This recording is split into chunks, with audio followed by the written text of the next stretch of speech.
Hello दोस्तों, आज हम सामान्य ज्ञान के कुछ महत्वपूर्ण प्रश्न देखेंगे। तो क्वेश्चन शुरू करने से पहले हमारे चैनल को सब्सक्राइब कर लें और बेल आइकन को दबा लें ताकि इसी तरह का आने वाले हाल फिलहाल के एग्जामों में ये क्वेश्चन हेल्पफुल होगा। चलिए आज के कुछ महत्वपूर्ण क्वेश्चन को देखते हैं। तो सूर्य के सबसे नज़दीक ग्रह कौन सा है? सूर्य के सबसे नज़दीक ग्रह कौन सा है? तो इसका सही आंसर होगा बुध, जो कि सूर्य का नज़दीक वाला ग्रह है।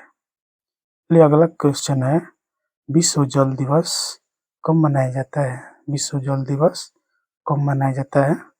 ये 22 मार्च को मनाया जाता है। 22 मार्च को कौन सा दिवस मनाया जाता है? तो विश्व जल दिवस मनाया जाता है। अगला प्रश्न है, पृथ्वी के सबसे ऊपरी परत को क्या कहा जाता है? पृथ्वी के ऊपरी परत को क्या कहा जाता है? इसका सही आंसर होगा क्रस्ट। चलिए अब अगला प्रश्न को देखते हैं। अगला प्रश्न, बिजली धारा की इकाई क्या है? बिजली धारा की इकाई क्या है? इसका सही आंसर होगा एम्पियर। एम्पियर होगा। चलिए अब अगला क्वेश्चन को देखते हैं। अगला क्वेश्चन है, मंगलयान मिशन कब प्रक्षेपित किया गया था? मंगलयान मिशन कब प्रक्षेपित किया गया था? तो इसका सही आंसर होगा 2013 में। 2013 में। चलिए अगला प्रश्न को देखते हैं। अमेजन वर्षा वन किस महाद्वीप में स्थित है? अमेजन वर्षा वन किस महाद्वीप में स्थित है? इसका सही उत्तर होगा दक्षिण अमेरिका। दक्षिण अमेरिका में अमेजन वर्षा वन स्थित है। चलिए अगला प्रश्न को देखते हैं। पाचन क्रिया मुख्य रूप से शरीर के किस अंग में होती है? पाचन क्रिया मुख्य रूप से शरीर के किस अंग में होती है? तो इसका सही उत्तर होगा पेट। पेट में होती है। चलिए अब अगला प्रश्न को देखते हैं। अगला प्रश्न है, पृथ्वी पर सबसे बड़ा जीव कौन है? पृथ्वी पर सबसे बड़ा जीव कौन सा है? तो ब्लू व्हेल। ब्लू व्हेल सबसे बड़ा जीव है। चलिए अब अगला प्रश्न को देखते हैं। अगला प्रश्न है,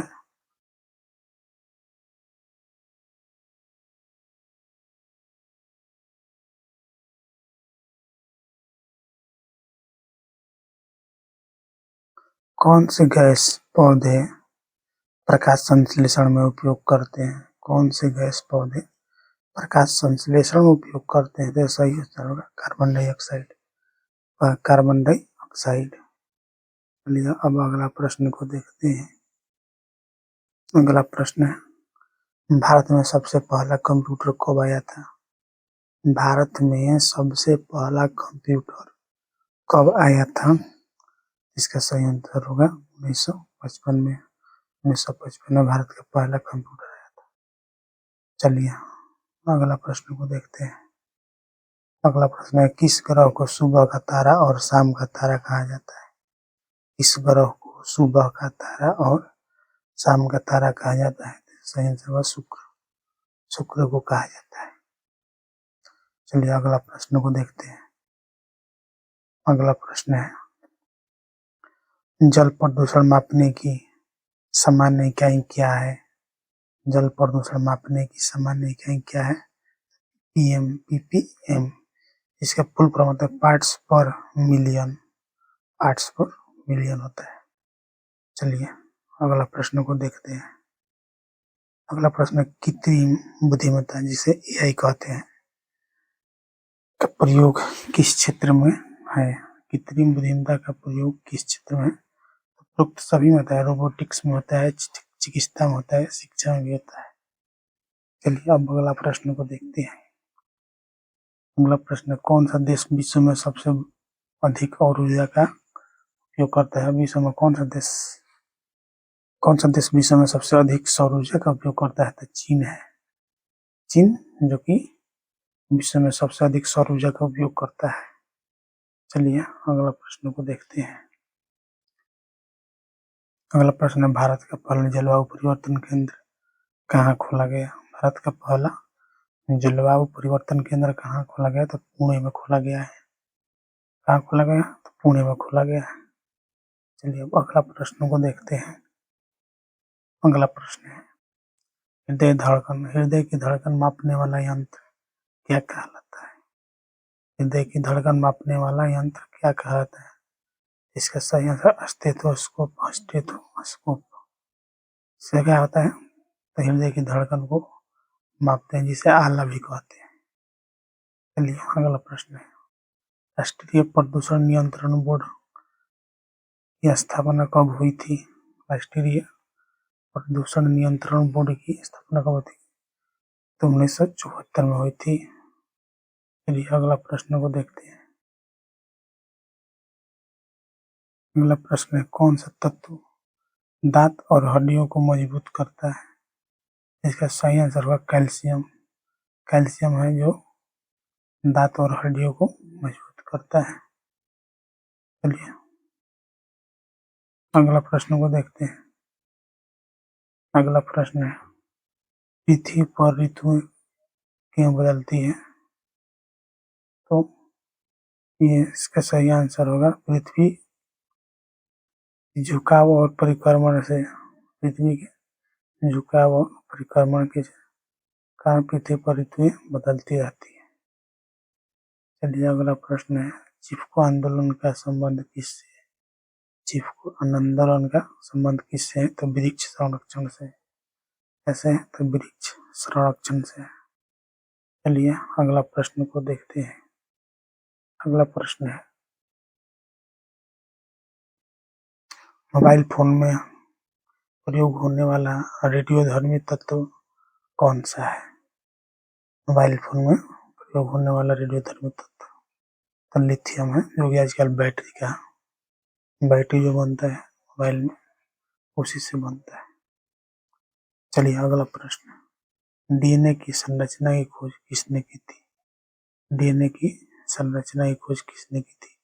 तो वाटसन और क्रिक ने की थी। वाटसन और क्रिक ने की थी। इसको डबल हेक्सिंग मॉडल भी कहा जाता है। चलिए अगला प्रश्न को देखते हैं। कौन सा पौधा नाइट्रोजन स्थिरीकरण करता है? तो इसका सही आंसर होगा ये, क्योंकि मटर है। मटर का पौधा।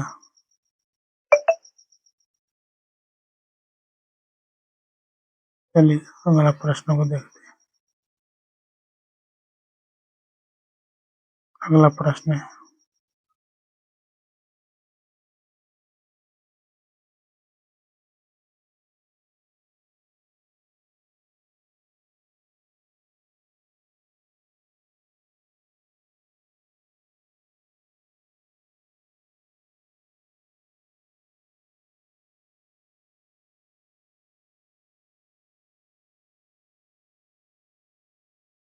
अगला प्रश्न है सबसे अधिक ऑक्सीजन कौन उत्पन्न करता है? सबसे अधिक ऑक्सीजन कौन उत्पन्न करता है? इसका सही आंसर का महासागर के शैवाल। महासागर के शैवाल जो कि सबसे अधिक ऑक्सीजन को उत्पन्न करता है। चलिए अगला प्रश्न किस भारतीय वैज्ञानिक को मिसाइल मैन ऑफ इंडिया कहा जाता है? तो इसका सही आंसर होगा एपीजे अब्दुल कलाम को भारत का मिसाइल मैन ऑफ इंडिया कहा जाता है। चलिए अगला प्रश्न को देखते हैं।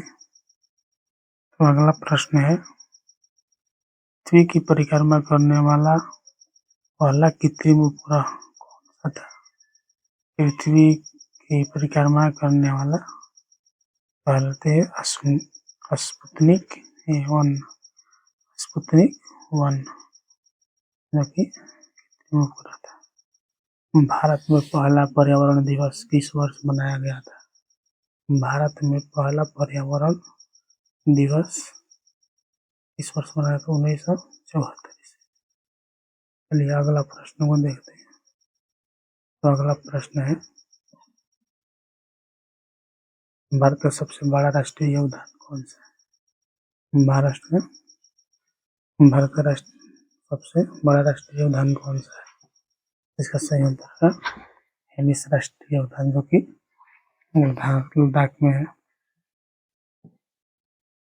चलिए अगला प्रश्न को देखते हैं। अगला प्रश्न है, गायत्री मंत्र किस वेद से लिया गया है? गायत्री मंत्र किस वेद से लिया गया था? ऋग्वेद से लिया गया है। ऋग्वेद से लिया गया। अगला प्रश्न है,